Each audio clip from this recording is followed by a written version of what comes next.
Thank you very much. Thank you, Michelle. Now we will be speaking in English, so please put your headphones on if you need them. Thank you so much for the introduction and for the invitation. It's great to be here today with you all for this very exciting afternoon. I want to show you some pictures today, talk about some beautiful species. Does anybody know what this species is? Just raise your hand if you have any idea what this species is. Okay, it is a Mary River turtle. This is found in Australia in one river system, the Mary River. It has a punk rock haircut. Looks very exciting and interesting. There are 6 species of saltwater, so ocean turtle. There are 263 species of freshwater turtle. So the diversity within freshwater ecosystems is sometimes very surprising to people who don't think about freshwater that much. And in fact, the beauty, the array of the kind of biodiversity we find in freshwater is quite staggering. From incredible fish to dragonflies, to river dolphins, to insects and crustaceans, birds, turtles, platypus. The diversity, the incredible strangeness of these creatures is quite amazing. And remember, freshwater is 1% of the water on the planet. Their ecosystems, their areas where they live are very small. This is not the oceans. These are very, very discrete ecosystems. And so the protection of them is extremely important. Of course, these creatures live in some of the most beautiful places on the planet. This is the world's largest tropical wetland. This is in the Pantanal. And the Pantanal is in Brazil, Bolivia, and Paraguay. An enormous tropical wetland full of biodiversity. But of course, this is an ecosystem that is also threatened by agriculture and deforestation and shipping. And the changes and the impacts on the Pantanal are happening on a daily basis. So protecting this ecosystem is very difficult in the face of increased development across countries. This is Cambodia. This is the Mekong flooded forest. This is the main stem of the mighty Mekong River. In the dry season, this is a forest. In the wet season, it's a flooded forest. And this is the home to the most biodiverse river, second most biodiverse river on the planet. But this is where you find some of the great river dolphins, the giant catfish, the stingrays, the diversity of species here. And of course, the big threat to this river is hydropower. And hydropower dams are now being built on the main stem of the river, which are having significant impacts on downstream. In Europe, we have some of the most amazing free-flowing rivers still. Even though many rivers in Europe are modified or changed through development, there are so many rivers in the Balkans and in Eastern Europe, like this river here, that are absolutely pristine environments that need our protection. You can see the fishermen in the river, very small fishermen. This is the Zambezi. This is in Zambia. And what you're seeing in this picture is sediment. You're seeing rich sediment and soils being carried down the river system to the delta. This sediment is crucial as it nourishes the land for agriculture. It keeps deltas growing and building and keeping the sea at bay. The biodiversity of this river, again, is astonishing. And in the Mekong Delta, you see these incredible mangrove forests. Again, very productive areas. What's important to know is that the Mekong Delta in Vietnam is also home to 40% of Vietnam's GDP. So protecting the ecosystem is also protecting the economy. And of course, in freshwater, we have our big species. We don't have our tigers, we don't have our rhinos perhaps, but we do have our river dolphins. And this is a South American river dolphin. I'll talk a little bit more about them in a minute. But these beautiful creatures are apex creatures in the river systems, and healthy populations of river dolphins also means healthy populations of other species. Our gorgeous European sturgeon, which I saw here in the AQUATIS. If you walk around, you see these incredible creatures, and they grow to be enormous. But these are the most threatened animal family of species on the planet. 25, I believe, of the 27 species of sturgeon are on the endangered list. And this is in Europe. This is not Africa or Asia or somewhere else. This is here in our backyard, is the most threatened animal family on the planet. Of course, a mature female sturgeon is worth a lot of money, $20,000 to $30,000. No? So keeping them in the river, keeping these wild populations alive is very difficult with poaching and illegal activity, but we need to keep them back in the wild. But when you explain fresh water to people and freshwater ecosystems, it's not just the creatures that live in these systems that are important, it's the dependence that all animals have on fresh water. And this is an example from my work at WWF, explaining to people that when you want to see migrations of wildebeest or migrations of elephants, you'll see them when the rivers are running high. When the rivers are dry, you don't have these land animals.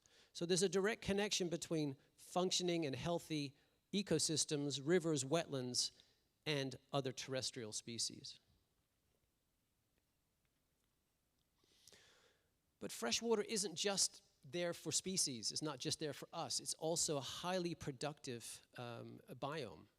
These fishermen in Africa are net fishing. Freshwater fish catch is almost 20% of global fish catch. So again, think about that. 1% of the water on the planet is fresh water, and almost a quarter of fish catch is fresh water, okay? And that fish catch is usually food for the poorest. It doesn't go into international trade statistics. It's often unknown. But there's a huge dependence on so many communities around the world on freshwater fisheries. Of course, we can't talk about freshwater and not talk about health. Waterborne diseases are the largest child killer on the planet. And yet, healthy systems are crucial to these communities. And of course, you can't talk about human development or girls' education or any of these societal or development challenges without connecting and thinking about the relationship that they have with water. These poor girls, unfortunately, don't go to school. They spend their day collecting water. This has to change. Why is that? 2.5 billion people still do not have access to safe water and sanitation on this planet. And of course, one of the big users of water is agriculture. 70% of the water in our lakes, aquifers, and wetlands is used to grow our food, is used in agriculture. Now, that's not necessarily a bad thing. That's sometimes a good thing. But often we're taking out more water than there is in the ecosystem or can be replenished. And of course, with climate change, rainfall patterns are changing, which is making the delivery of water uncertain to many farmers around the world. And of course, one of the really big obstacles and challenges for freshwater conservation is the development of river systems, mainly for hydropower, but for other uses. This has significant disruptive impact on fish migration, on sediment migration, and we can see around the world where we have put in large dams, there's just been an incredible impact on the freshwater biodiversity. Now, it's not to say that all dams are bad, but sometimes dams can be really bad. And it's about working with the Hydropower Association and the different companies to make sure we put the dams in the right place. A country like Switzerland depends a great deal on hydropower, okay? But it's had an impact on our freshwater ecosystems as well. And here's something that nobody is talking about. This is going to be the new conservation challenge for freshwater environments: sand mining. The most mined mineral on the planet is sand, and the best sand comes from river systems. Up to 50 billion tons of sand and gravel are extracted each year. 30,000 tons of sand make 1 kilometer of road. And you can see the numbers here, how much sand is consumed. This has huge impacts on rivers. As sand is extracted, often illegally, it undermines the functionality of river systems and also compromises the deltas, which we need there to protect against climate change. So the challenges for freshwater are many. Again, our ecosystems are discrete and small, our river systems are fragile, and there are upcoming challenges such as sand mining. But of course, climate change is really the big one. The way in which people are going to feel climate is through water. It's droughts and floods. And if you are seeing the news, you will know that this is happening at an increased frequency.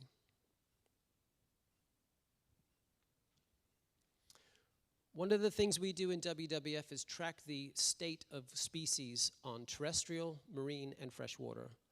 You can see the global decline since 1970. The marine is at 36, terrestrial at 38, and freshwater is 84.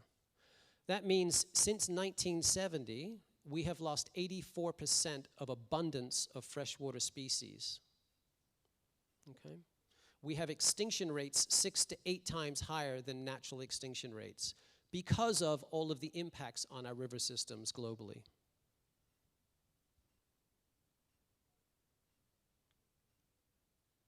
There's a lot of work by NGOs like mine and others and scientists and academics around the world to think about what is our response to these challenges. How do we bend that curve upwards in the future?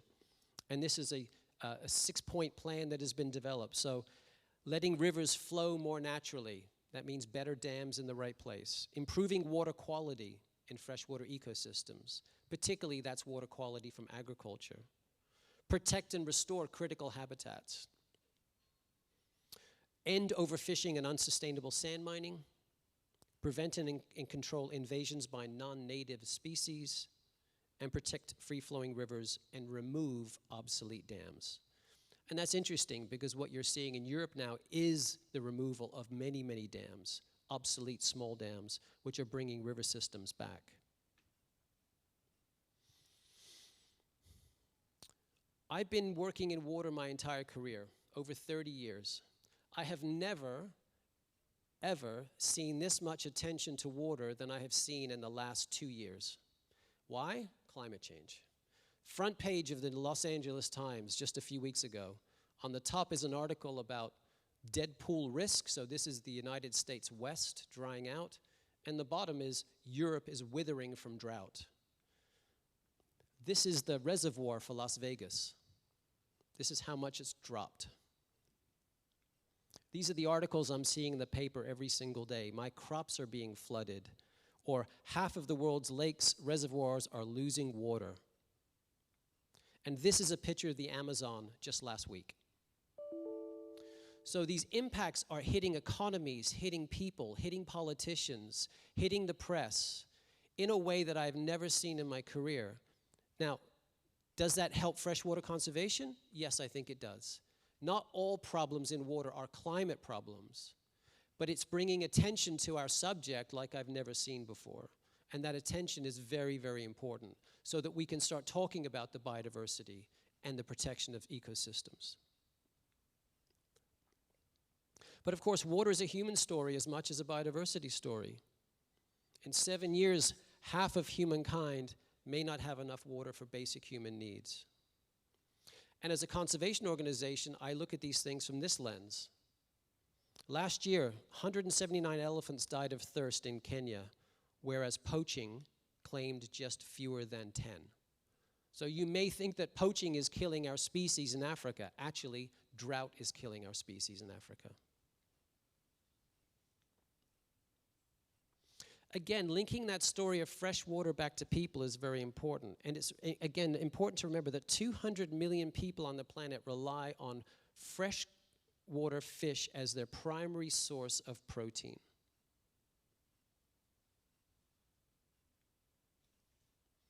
A couple of years ago, we wrote this report. You can see all the partners here. IUCN, InFish, Nature Conservancy, Shoal, many organizations. We wrote this report called The World's Forgotten Fish. And it was a way to tell the story of these incredible freshwater fish species that people aren't aware of. We told the story of the fact that keeping aquariums is the world's most expensive hobby. We talked about the connection to food security. We talked to the connection of gender and livelihoods. But I want to point that number out, 51. 51% of all fish species on this planet are freshwater. Again, think about that. 1% of the water and 51% of the fish species. The diversity is incredible. The good thing about this report, it got a lot of press. The international press really picked up on this report, and it was a huge opportunity for us to work with people, with donors, with others. There will be a report on the Mekong this year and on Africa, talking about their fishes. Okay, river dolphins. Who doesn't love a river dolphin? There are 6 species of river dolphin on the planet. On the top left is called the tucuxi, which you find in the Amazon. In the middle top is the Yangtze finless porpoise. On the top right is the Irrawaddy dolphin you find in Southeast Asia. On the bottom right is the Indus dolphin, the blind dolphin you find in Indus River in Pakistan. In the middle bottom, you have the pink dolphin from South America. And on the the left is the Indus, and the far right is the Gangetic dolphin. So these are your 6 river dolphin species on the planet. The good news is the South American populations are doing quite well. Okay? Asian species, not so much. In Asia, you'll see that gill nets are a big problem. So the way in which fishermen are fishing for their livelihood are snaring the river dolphins and creating death. In Asia, you'll see that it's also similar issues, so high numbers of death from overfishing or bad fishing practices. Of course, their habitat is fragmented by dams and other infrastructure, but where we find them in their communities, they are also being challenged by fishermen. We've been working with fishermen on what they call pingers, and pingers are a small piece of technology that go on the nets that send out an acoustic signal, and the dolphins don't like the signal, and they stay away. And it's really worked. Over the last couple of years, it's been amazing to see the number of species, the number of examples of fishermen getting more catch, but also dolphins not dying. And here we have, again, apologies for the words in English, but feeding has continued as usual. Fishermen have a higher fish catch. No dolphins within 10 meters of the pingers, et cetera, et cetera. So just to give you a little idea that there's some really exciting conservation work going on in many countries working to protect these species. And of course, the really good news for river dolphins is that last year we were able to sign a range state declaration. So river dolphins are found in 14 countries in the world. We now have all 14 countries signing a declaration to protect this species. This is a huge opportunity for conservation because now we can work with governments on the funding, on the protection, on the site demarcation, etc. So this is a huge win for our conservation. And of course, healthy dolphins mean healthy rivers because they are apex predators. I want to give you one more example of a conservation success. This is called the Freshwater Challenge. Globally, there is a push to protect 30% of land and oceans. Governments have made the statement over the last few years that they need to put aside a certain amount of area to protect for humanity, for species, etc. But there was no target for freshwater. So a number of us came together and developed what we call the Freshwater Challenge. So what are the 30 by 30 protections that we need for fresh water for the future? And this is what we have. This is a country-led initiative that aims to restore 300,000 kilometers of river and 350 million hectares of wetlands globally. Okay? So we are working with governments now to sign up to this and to make those pledges. There are 45 countries that have signed this in just 1 year, which is very exciting. And the COP presidency has picked this up as one of their really big wins. So as we go forward politically with countries within the climate negotiations, this will be featured. So this is to ensure the restoration and conservation of freshwater ecosystems. It's to quantify those ambitions and opportunities and to accelerate action with partners and donors going forward. Freshwater conservation is very difficult. You're going to hear today from a number of people who will talk about the work they do. It's very difficult because fresh water is essential to the economy. It's essential to development. It is easily interrupted by pollution or by damming or by diversion. They are very, very difficult areas to work. Yet when we have opportunities like this at a global level to push these kinds of agendas with governments, it's an exciting time because we've never had that in fresh water before. So keep that in mind. This may not seem very big to you, but it's huge to us because we've never had anything like this. We've never had the attention on fresh water globally, and I think that's very important. With that, I will say thank you very much and leave you with a pretty picture and happy to take questions. Thank you.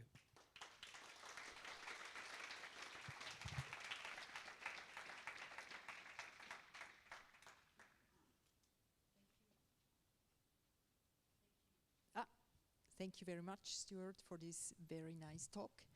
I would like also to give you a little present from our side. And are there any questions you would like to ask? Question pour lui, directement?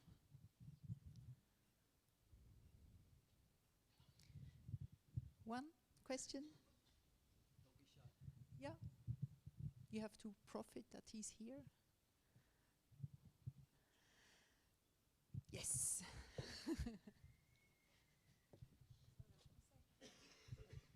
Oui, bonjour, Séverine Eveco, députée au Grand Conseil vaudois. J'ai une question par rapport à vous dites qu'il y a une fenêtre, un intérêt sur l'eau douce aujourd'hui. Pourtant, ici, dans on va dire, l'ensemble des thèmes politiques qui sont abordés aujourd'hui, il semble que la biodiversité, voire même le climat, soit relégué, même pas au second plan, mais loin derrière. J'ai l'impression que les thèmes aujourd'hui sont plus la géopolitique, sont plus des préoccupations sur l'approvisionnement en énergie. Comment est-ce qu'on garde un lien avec cet éclairage, avec cette fenêtre? Comment est-ce qu'elle va bientôt se refermer ou est-ce que vous êtes positif pour la suite? I think I understand. Tell me if I don't. No, it's okay. If I understand your question correctly, I see it sometimes. The climate change conversation today is very dominated by carbon. We say climate, but people immediately think carbon. Climate is mitigation, that is 1.5 degrees, and it's adaptation. How do we adapt to the changes of climate? Politicians and companies are far more focused on the mitigation side. And in many people's minds, they think renewable energy must always be good. Renewable is green, it's green. And we keep saying, no, it's not green. Hugely impactful, right? So you may be going after your carbon target, but you're having a significant negative impact on the freshwater environment. And that is something we see globally. It took the climate COP, climate negotiations globally, 27 meetings before they put the word water in their document. Think about that, 27 COPs before water was in the document. That's crazy to me, huh? That's crazy. So we are living in a world where when people say climate, they immediately think carbon, and they immediately think energy, they immediately think efficiency, and they immediately just go down this direction. And they're missing the fact that most of the world is being impacted now. A quarter of the world today lives in drought. Yeah, that's not a mitigation story, that's an adaptation story. So the restoration of freshwater environments and wetlands and rivers is essential not just for biodiversity, but for people, for their ability to adapt to the impacts of climate change. So the window is open for us politically now because people are aware of this. They're starting to realize that actually climate means disruption to supply chains, impact on communities, floods, droughts, etc.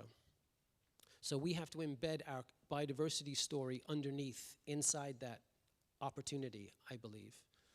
I'm very optimistic.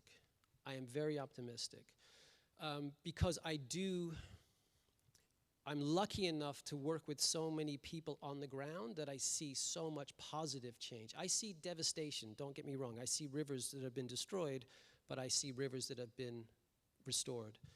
The truth is, there is so much to restore in wetlands and rivers that it's only a huge opportunity. If you look at dam removal, just in the last 3 years in Europe, and by dams I mean, you know, small to maybe 1 meter to 20 meters, over the last 3 or 4 years, 4,000 have been taken out of rivers in Europe. That's allowing immediately for fish and species and biodiversity to move. It's an incredible conservation story. And now there's huge momentum in all countries across Europe. So yes, I'm positive because I see real positive change. People are connecting their rivers, their wetlands to the climate story and to their own resilience. That's important. It has to be about people and economy as much as it is about biodiversity, I would say. I hope I understood your question. Thank you. Encore d'autres questions? Oui.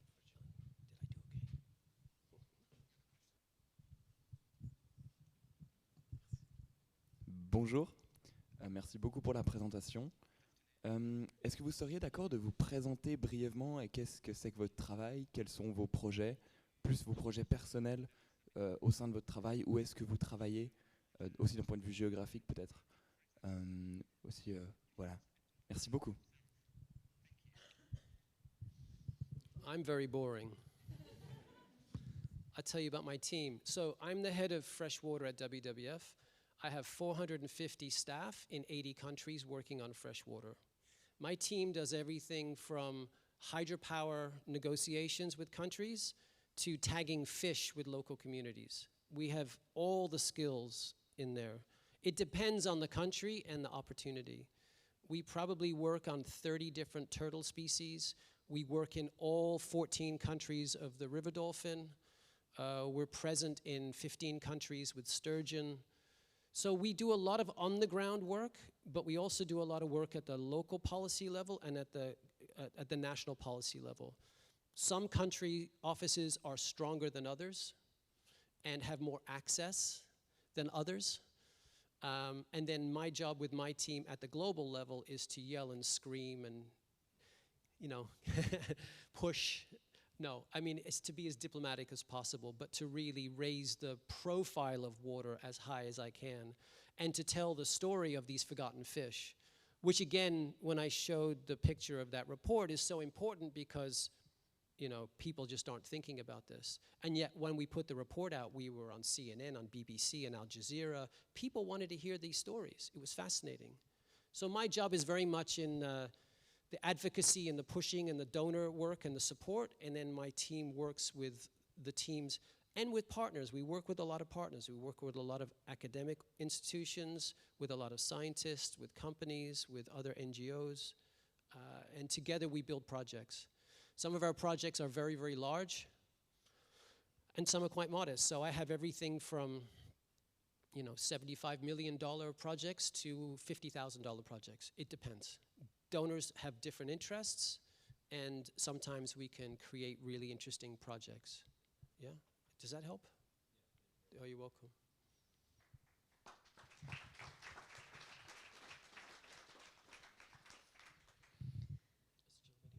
Il reste encore du temps pour des questions. C'est qui voulait poser une question? Thank you very much for your presentation. Just connecting with the question made before, so you are optimistic in some ways, but we coming from Italy, we come from a country where there is at the moment a certain somehow negationism about this kind of a climate change, which is mirrored with the water conservation. So I would like to understand from you if you have any idea how to convince people which do not believe in this kind of problem, because probably here in Switzerland you are in a better place for this kind, also for a cultural way. In Italy, when we discuss about this, it is always something that it is really difficult. And especially when we discuss about biodiversity, it is really difficult, and it is really difficult to convince political people that it is necessary to do something for biodiversity, not only for a sort of green project, green future, but it is never green. Mm-hmm. No, it's a good question. Every country has different challenges, as you say. In some places, talking to people about climate is much easier than other places. I don't know too much about Italy specifically, but I can honestly say that, so when I talk to a politician, I never talk about biodiversity. If I walked into an office and said, I'm here to protect this, I would be outside in 5 minutes. You know, see you, have a nice day, you know. The climate story is interesting because it's impacting economies and people.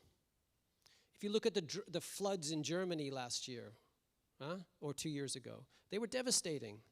So the question is not, oh, you need to save this river for biodiversity. The question is, what societal problem are we trying to solve? We're trying to solve flooding. Let's restore the river, let's do these actions, and we can improve. So it's always embedding your concerns in the concerns of others. Believe me, I work in countries that are far tougher than Italy. Try negotiating some dam projects with the Thai government or the Bhutan or the Indian government. My God, that's tough, huh? But you come to an agreement and an understanding that actually there are better ways of doing what they're planning on doing. There are better ways to dam a river. There are better ways to plan your water. There are better ways to think about preservation.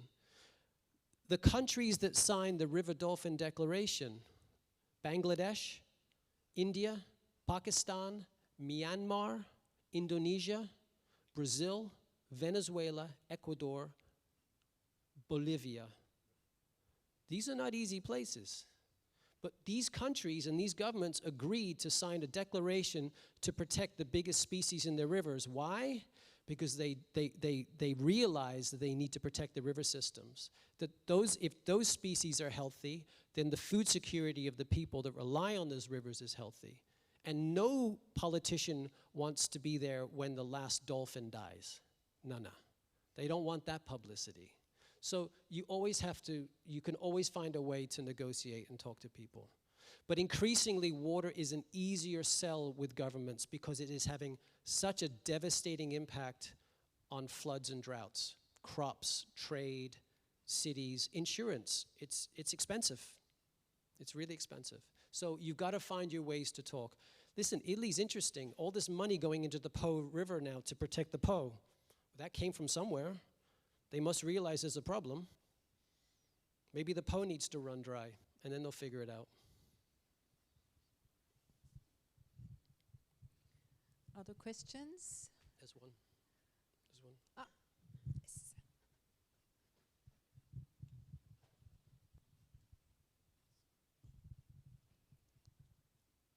Yeah, I just had a comment first. This 1% of fresh water you were mentioning, only a few is available because most of this is in the poles, in the North or the South Pole, which is not available for human beings and animals.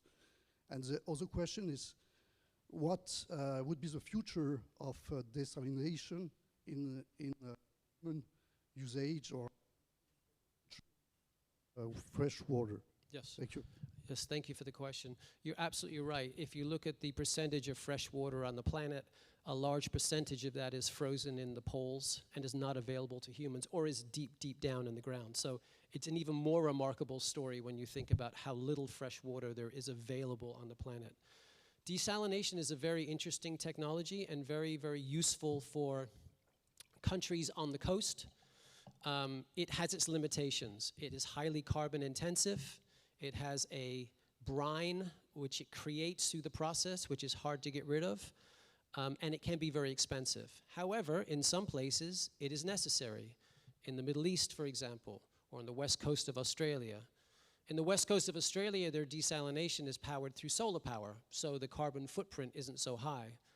But if you look at the carbon footprint of the United Arab Emirates or Saudi Arabia, it's enormous because they desalinate massive amounts of water and then water their plants at noon, you know? They're not, they just throw so much money at it. The truth is that desalinated water is good at the coast. It is not good for farmers. You can't pump or move it because water is very heavy to move.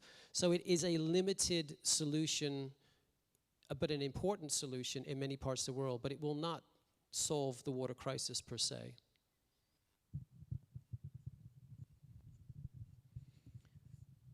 Any more questions?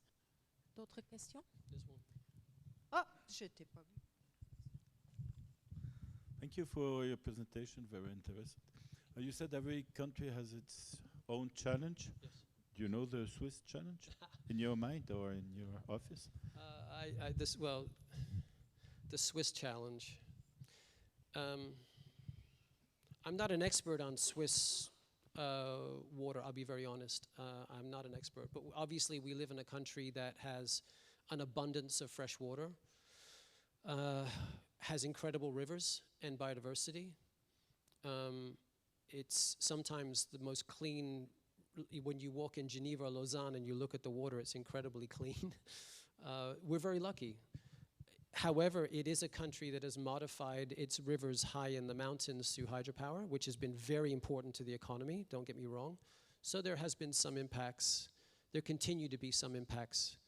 A few years ago, when the rivers were really running low, there was an impact on energy because you need water to go in to cool down the factories, etc. So I think Switzerland's not immune to challenges of drought or flood. We look at the weather here today. Anybody who's lived here long enough knows that the weather's changing here. The snowpack, the glaciers, it's changing rapidly. That will have an impact on the water, definitely. But again, this is a lucky country when it comes to those issues. When you go to places where water is scarce, it's a very, very different picture. So I mean, Switzerland's very lucky in so many ways. But again, I'm not a Swiss expert per se, but my colleagues in WWF Switzerland would probably tell me how much of the rivers have been modified in this country for hydropower. I think it's quite significant.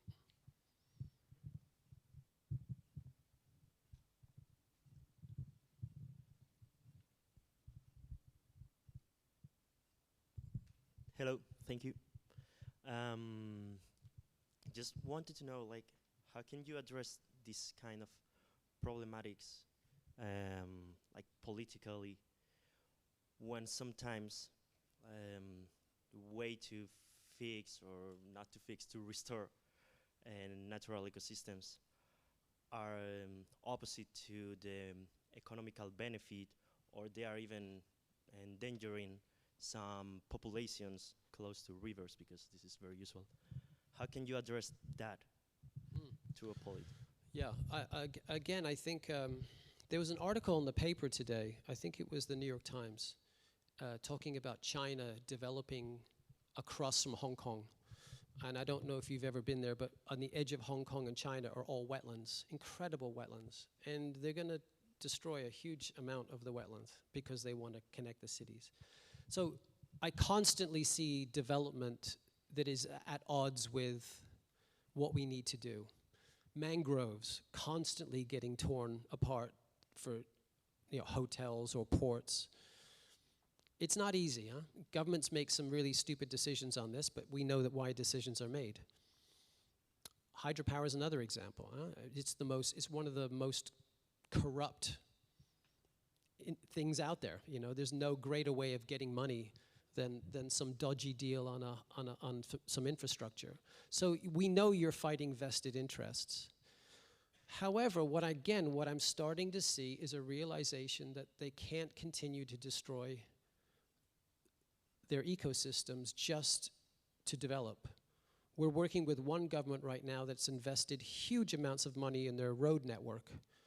But they know to protect their road network, they need to protect their wetlands and their rivers, because if they don't, they're going to flood out their road network, and it's going to destroy it, and they won't be able to pay back their loan. So there's a realization that actually nature can be a force for protecting sovereign assets. or that there are choices when you develop green infrastructure versus gray infrastructure. It's a very slow road. There's a big push on what we call nature-based solutions, but it's going to be a slow road for governments to pick this up. But we do see it all the time. There is a realization that these areas need to be protected. And again, I could cite examples in many parts of the world where restoration projects have been incredible. My colleagues in India are doing incredible work with communities on restoring wetlands. Wetlands that have been degraded over time, now they're bringing them back to life, and the communities realize how important these are, not just for their own lives, but to protect them from weather and water storage, etc. So it's a slow, slow process. But again, with global legislation and targets on restoration, you now have something to hold governments accountable to, and now we can work with them to set the targets, and we can work on the financing to do the projects. I can only see that as a positive. It's not going to solve everything, but it's a step in the right direction. Merci beaucoup. Alors, il nous reste du temps pour une dernière question, s'il y a encore quelqu'un. One last question. If not, thank you very much again. Cheers. Yes. Okay. Yeah, you can give it to her. Apparemment, il y a quelques appareils qui ne sont pas synchronisés sur la bonne langue. C'est qui a ce problème-là? Any translation problems? Could you please raise the hand, and then my colleague can give you the other. There's one. Right. Someone else? Okay.